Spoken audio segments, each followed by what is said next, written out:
loose again. Edwards off the running. Puts it back down to Edwards. They hand it off to Johnson. Boise State has won. Right now, and they take the downfield shot. And the catch is made. It's Vernon Williams. Goes to the free. Touchdown.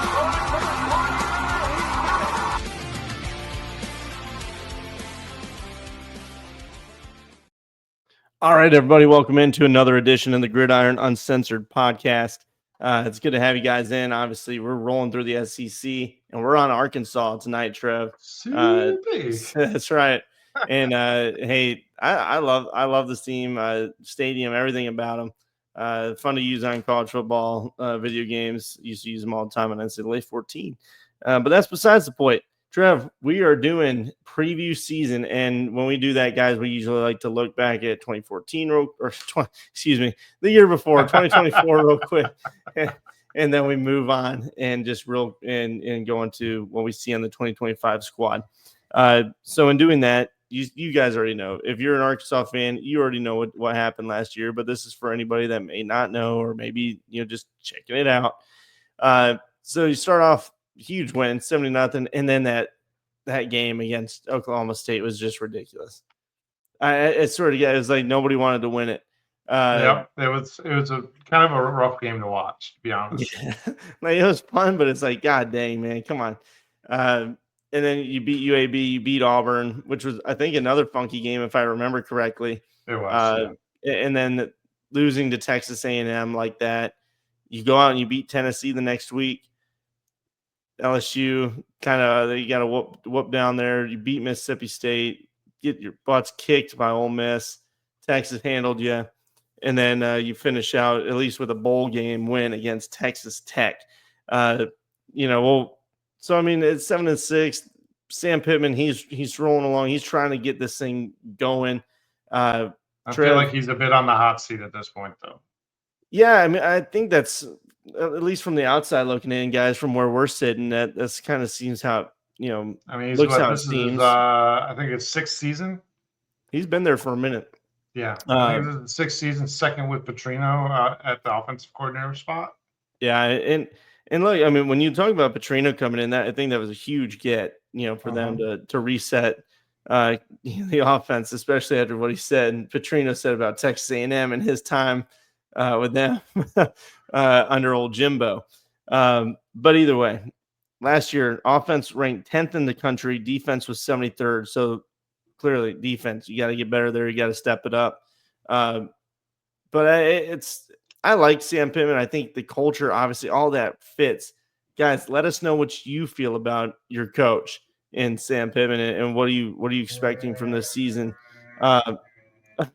So I heard a noise. I was like, what the hell was that? It sounded like an Ewok. My dog decided she needed to stretch and let everybody know about it. There you go. Hey, no worries. All right, Trev, coaching-wise, looks like it's just about the same from what we. Yeah, there's not much changes. I mean, there's nothing that really. There was a few promotions and things like that on the lower levels, but nothing major. Unless you tell us if we're missing, because we've been looking. Yeah, tell us, because I mean, I saw a report that Colby Smith is new to the football program, but I can't even confirm it on the Arkansas website. So whatever. They're trying to keep it all hush. So again, continuity staff is there, and then you look at return production, stuff like that. They're at 60% return production. And SP Plus from Bill Connolly's got you the 38th best team in the country, according to their stats. So moving into this year, more we talked to staff, briefly, but the portal, 16th class in the country, 31 coming in, and I mean, you guys are losing a bunch, 41 going out, but still, you get the 16th class, a lot of quality in here.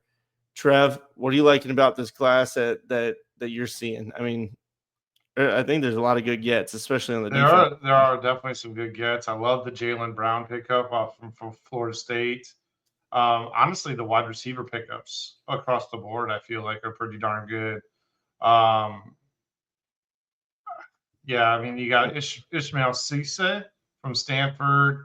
AJ Green from Oklahoma State for running back. The offensive side of this, I like a lot. Yeah. Omega Blake, I think he's going to be a real difference maker coming over from Charlotte.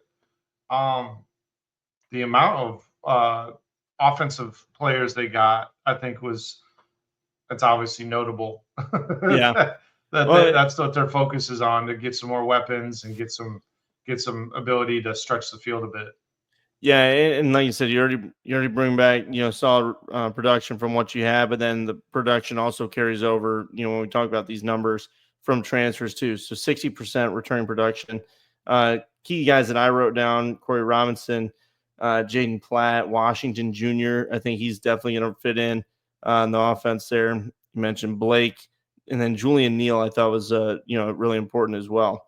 You guys lost some good ones. You guys that I wrote down: TJ Metcalf, Kudus, Jalen Braxton, and then Boone, or some guys that it might be Kudus. I say Kudus. I don't know. Tell me if I'm wrong. It doesn't really matter. He's gone. So, the hell with him, right? Maybe not. I don't know. You tell me. But either way, got guys in, lost some key guys, but I think what you bring in kind of outweighs what you lost. So let's talk some offense, Trev. Taylor Green comes back. That's a blessing for them. I know some people didn't like his game and like he was careless, that they say, but I think he's a good quarterback. I think he's fun to watch.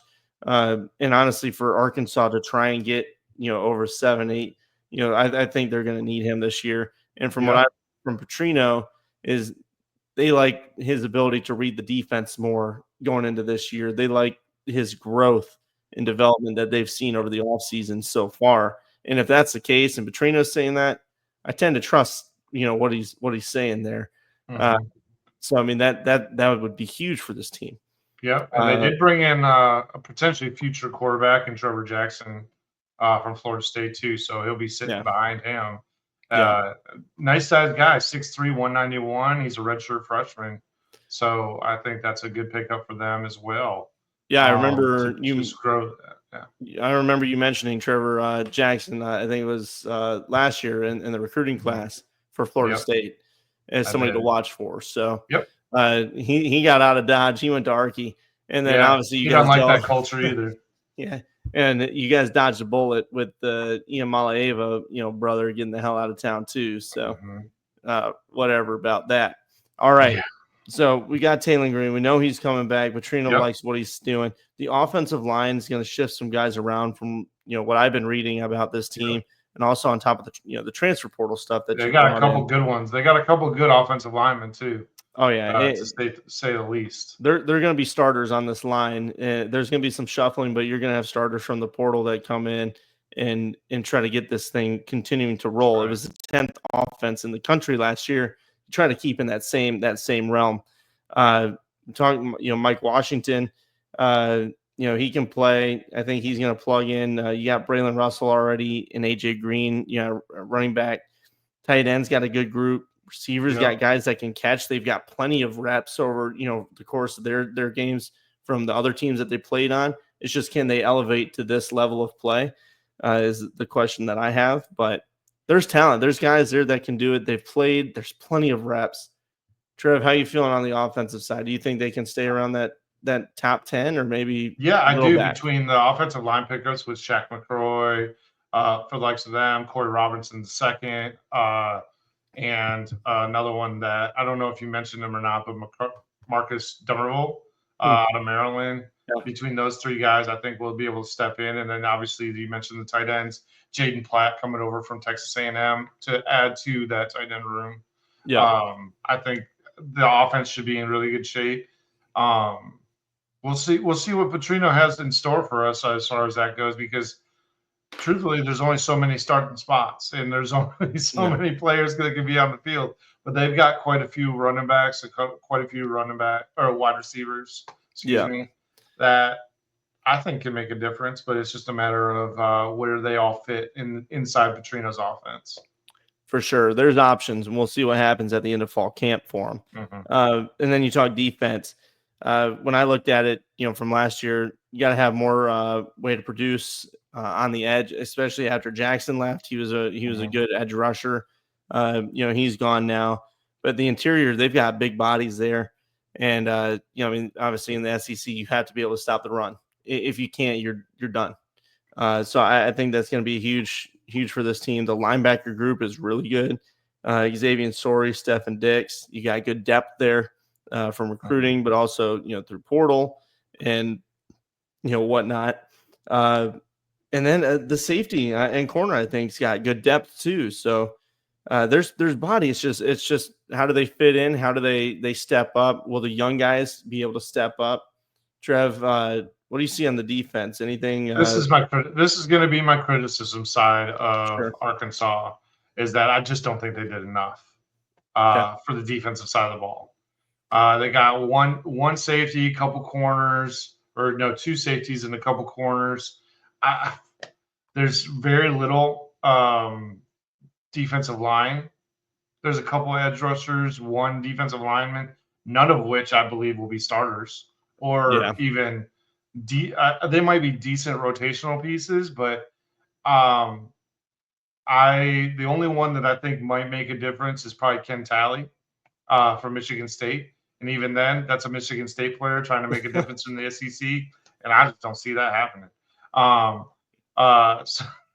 that's not just because of your chest logo, there isn't. No, it's not just because of my chest logo. I'm just saying. That defense in general, I didn't think was very impressive last year, and unfortunately, Talley was a part of that. So we'll see what happens with that. But overall, in the grand scheme of things, they primarily were focused on offense in this offseason, and I don't think they did very much. I didn't think they put too much of an emphasis on finding difference makers on the defensive side of the ball. I'm saying they found plenty of players, I think, that can step in and maybe spell their starters for a play or two, but someone that can be a consistent rotational piece and make difference, make turnovers, make drive changing tackles or plays. I don't think that they did that. Yeah, and I'll say, which I thought they fell short of that. Yeah, I think you probably could have got some bigger names up front, but the back end, I think they did a solid job. Connie Walker from Oklahoma. We mentioned Neal. That's a guy that's going to step in immediately. And they've got, the depth is there. It's just they got to finish these damn games, and defensively, obviously, you got to find a way to step up. So we'll see if they can do that with the squad that they've assembled. Offensively, I think they're going to be just fine. Defensively, we'll see how it plays out through fall, and if they can get the edge production going. Trev, let's look at the schedule here. Yes, let's pulling it up here. Hold on one second. So we look at the schedule. The start's fine, and Arkansas State, I think, is a dangerous team from the group of 5 levels, but that should be a beatable one. And then you play Ole Miss, which we know has got a ton of talent, new young quarterback, but I mean, Lane Kiffin kind of he's got a way with getting quarterbacks to do shit. So that's a game that's going to be tough. Memphis is tough on the group of 5. That's so dangerous. That's such a dangerous game, Arkansas fans. I'm telling you, especially Memphis is the one that's going to probably throw a monkey wrench in their old plans. Especially when they play Notre Dame next. My gosh. Like, good Lord, that's such a dangerous game. That is what do they call it? That's like that's the epitome of a trap. That's the prototype of a trap game right there. Yeah. That's like prototypical trap game all day long. It's just a nasty schedule for Arkansas. It's not fun. What do they got for the over-under on Arky? Over-under is at 5.5, bro. 5.5. And I mean, you guys know, we mentioned it earlier. Sam Pittman, is he on the hot seat? Like, do you guys feel that way? What would it take for him to stay? It's a tough schedule, and I feel like you can't hold it against him. But god dang, I mean, I honestly guess you have to. I mean, you're still in the SEC, so my god, the away games are just killer on the schedule. Yeah. Away at LSU, away at Texas, away at Ole Miss, and away in Memphis. Good Lord, at Tennessee. You have all your hardest games away, other than Notre Dame, which may or may not be hard. We'll see. So, yeah, I mean, there's no doubt it's tough, but the team still has talent, and they're going to be able to hang. They should be able to hang with most of these teams. We'll see how, like Texas and LSU, that might be the outliers. Notre Dame is working in a young quarterback, and Notre Dame's got a tough start to their schedule too, so they might be reeling depending on how those things go. Yeah, Notre Dame's schedule overall is pretty intense. But I mean, I'm gonna say you got if you want the over here, you got to go 4-1 out of that first 5-game stretch. I think you could probably afford to lose to Ole Miss, and everyone would accept that loss. But you have to win everywhere else. Yeah, I mean, yeah, it's you got to find a way here. And I looked, and like I said, I like this team. I think this Arkansas team has the people that can do it. It's the defense that I just want to see them step up, especially up front and getting out to the passer. I wrote a floor of 4 and 8 and a ceiling. If things just go perfect, all the bounces go your way. You stop trying to give away games like some of them we watched last year, like Oklahoma State. That's the case. I got 8 and 4 ceiling, and you'll probably fall somewhere in the mid range. I'm a little less than that on them, honestly. My floor is 4 wins, and then my max that I count is 7. Yeah, that's my ceiling is 7 right now. I want that for you. I want 7 for you because that means there's an upset somewhere in there potentially. But I think you guys can beat Missouri. I think you guys can beat Mississippi State, Auburn. I really don't. Honestly, like, we're talking about Auburn, but frankly, I don't know what kind of team they're going to come out looking like. They have so much talent that they picked up in the offseason that I'm not sure what kind of team we're gonna have. But at home, you have them at home. You have Texas A&M at home. That little stretch of home games is nice for you. A nice little break after the Tennessee game. Where I think those 3 games at home, if you can beat all of them, you're over my 7 win. Yeah, and that's going to be huge. That middle portion of October is massive for this team. Really Texas A&M. I feel I'm not huge on Reed. We'll see.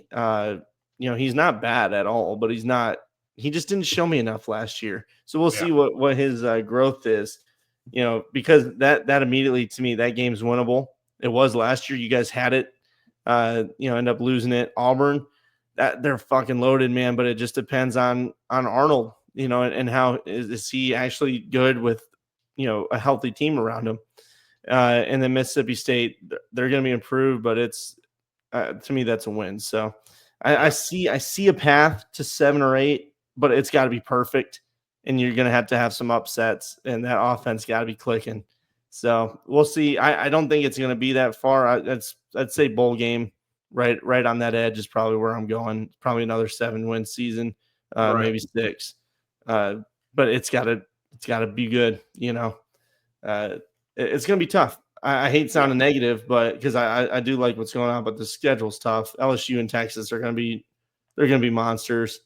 Mizzou's winnable. So we'll see. We'll see what happens. You guys let us know.